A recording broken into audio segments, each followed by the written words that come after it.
Hello friends, সিবি মেরি স্ট্রিম চ্যানেলে আমি তোমাদেরকে ওয়েলকাম জানাচ্ছি।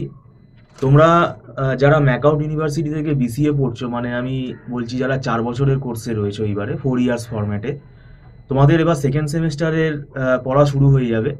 ফার্স্ট সেমিস্টারের পরীক্ষা দিয়ে তোমাদের একটা আইডিয়া হয়ে গেছে, কোয়েশ্চেন পেপার সম্বন্ধে একটা আইডিয়া হয়ে গেছে, কীরকম কোয়েশ্চেনগুলো আসে, কী প্যাটার্নের কোয়েশ্চেনগুলো আসে।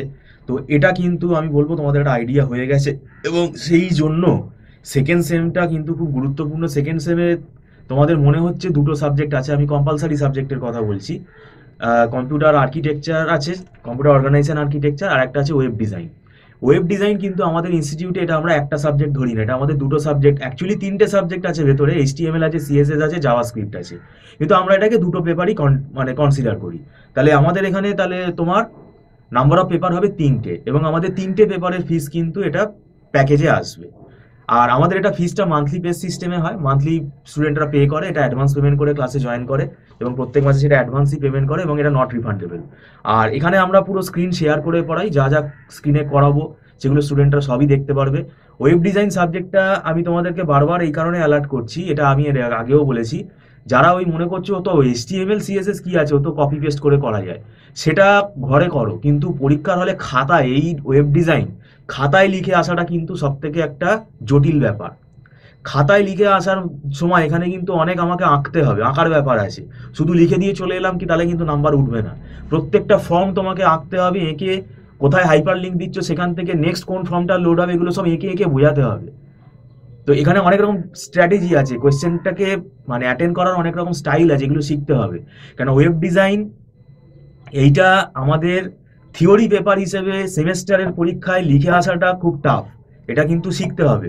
এটা যদি শেখো তাহলে তোমাদের পরবর্তীকালে অ্যাডভান্স জাভা বলে একটা সাবজেক্ট আসবে, জেটুই, সেটাও তোমাদের সুবিধা হবে, কারণ ওটা আবার সার্ভার প্রোগ্রামিং, সেখানেও আমাদের আবার ওয়েব ডিজাইনের কোডও, মানে ডিজাইন কোডও লিখতে হবে, মানে ফ্রন্ট এন্ডের কোডও লিখতে হবে, সেটাও আবার খাতায় লিখে আসতে হবে, সেটাও কিন্তু একটা জটিল ব্যাপার। তো এটা এই জন্য কিন্তু এই আইডিয়াটা দরকার, একা একা পড়তে গেলে হয়তো এই আইডিয়াগুলো ক্লিয়ার হবে না। তো সেই জন্যই আমি বলছি। আর এখন অনেক রকমের মার্কেটের টুলস এসে গেছে, সেইগুলো সম্বন্ধে কিন্তু তোমরা নিশ্চয়ই জানো কিনা জানি না, কিন্তু এই বেসিক ফান্ডামেন্টাল যে এইচটিএমএল সিএসএস জাভাস্ক্রিপ্ট এখনো এখনো কিন্তু আমাদের কিন্তু এইচটিএমএল ফান্ডামেন্টাল এটা কোড করতেই হবে, জাভাস্ক্রিপ্ট কোড করতেই হবে। ফুল স্ট্যাক ডেভেলপমেন্টেও কিন্তু এখন এইচটিএমএল কিন্তু ইউজ হচ্ছে, এবং এখন আধুনিক যে আমাদের টুলসগুলো আসছে জাভাস্ক্রিপ্টের, সেগুলো কিন্তু ফাউন্ডেশন কিন্তু জাভা মানে জাভাস্ক্রিপ্ট। যেমন নোট জেএস আছে, ভিউ জেএস আছে, নেক্সট জেএস আছে, রিয়াক্ট জেএস আছে। তো এগুলো এক একটা এক এক রকমের এদের ফিচার আছে, কিন্তু ফান্ডামেন্টাল হচ্ছে কিন্তু জাভাস্ক্রিপ্ট। জাভাস্ক্রিপ্ট কিন্তু না জানলে ওগুলো শিখে কোনো লাভ হবে না। আর কোম্পানি এমএনসি কিন্তু ইন্টারভিউতে এইচটিএমএল সিএসএস থেকে না মানে জিজ্ঞেস করলেও জাভাস্ক্রিপ্ট ম্যান্ডেটারি, জাভাস্ক্রিপ্ট থেকে কোয়েশ্চেন করবেই, লিখতে দেবেই কোয়েশ্চেন। তো সেটাও মাথায় রাখতে হবে। আর কম্পিউটার আর্কিটেকচার কিন্তু এই সাবজেক্টটার মধ্যে কিন্তু অনেক অ্যালগোরিদম আছে, আর এটার মধ্যে অনেক ম্যাথামেটিক্যাল প্রবলেম আছে। আর একটা অসুবিধা যেটা হয় আমরা পড়াতে গিয়ে দেখেছি, ডিজিটাল ইলেকট্রনিক্স একদম অনেকে পারে না।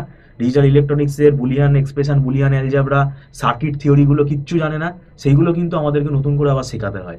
সেই জন্য আমি বলছি, সময় হাতে খুব কম, এই কম সময়ের মধ্যে কিন্তু আমাদেরকে পড়তে হবে। সেই জন্য তোমরা স্ক্রলে ফোন নাম্বারে যদি যোগাযোগ করতে চাও করতে পারো। বেশি দেরি করলে কিন্তু স্বাভাবিকভাবেই এই সময়টা কিন্তু মানে অনেক কম, যেহেতু এগোনো যাবে না। তো যাই হোক, ভিডিওটা সম্পূর্ণ দেখার জন্য থ্যাংক ইউ সো মাচ।